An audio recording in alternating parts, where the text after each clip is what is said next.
Hey, hey, it's Cooking with Ann again. Let's do some more camp meals. Today we're going to be doing chicken fajitas for backpacking.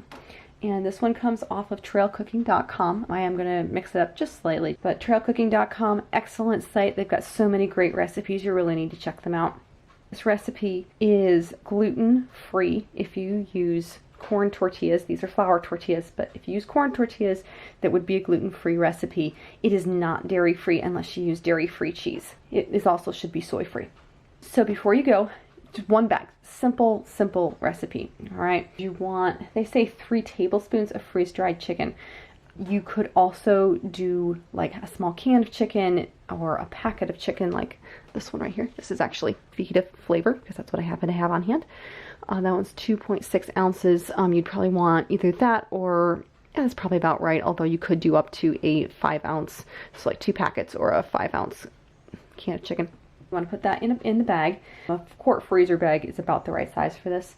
You also want 2 tablespoons of dried bell peppers, just like that.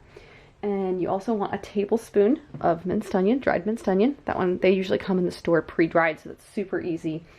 And also a teaspoon of fajita seasoning mix. I'm going to use taco seasoning mix because I happen to really like that taco seasoning mix, and fajita seasoning mix is similar. Here comes the one little problem with this particular recipe of freezing it for backpacking. You are supposed to use a 1/4 cup of freeze-dried cheddar cheese, like that. Now, you can also dehydrate the cheese. There's nothing wrong with that, and it will dehydrate, but like any other cheese, it has a lot of oils in it, and so it doesn't last very long even if you do dehydrate it. So as long as you use it within about the first 3 days or so, depending on what the heat is, if it's really cold like the middle of the winter, you could probably keep it no problem. In fact, if it was really cold, you probably could bring real cheese without even drying it. But as long as you eat it fairly quickly, you can use dehydrated cheese for this instead of freeze-dried.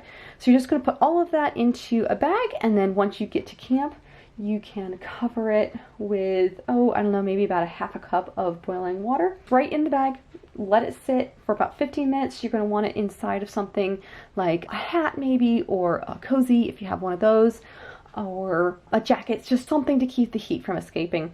Let it sit 10-15 minutes, something like that. Stir it up, just make sure that it's edible. And if you want to, you can put it on some flour tortillas or corn to make it gluten-free. And there you go. You've got dinner. So I'm going to try this recipe, and I'm going to tell you how it tastes in just a minute. Alright, so here's our fajitas. I actually ended up making a triple batch because I was feeding it to my hiking companions. It was really good. It was probably one of my favorite backpacking meals I've ever made. It tasted good. You can put it on tortillas. Some of them said that you really needed something like tortillas. Others of them said that it was good plain. That's how I ate it. One said that it needed more cheese, but that's definitely in the eye of the beholder. One of the things that they said was that despite the fact there's a lot of peppers in there, it didn't actually taste like peppers. Now, I tasted the peppers and I thought it was delicious, but I think out of the 6 hiking companions that I had who ate it, I think I'm the only one who really loves peppers, and every single one of them liked it. So 6 out of 6, I'd call that a real win. Definitely recommend making this for your next backpacking trip. So love well, y'all, and I'll see you next time.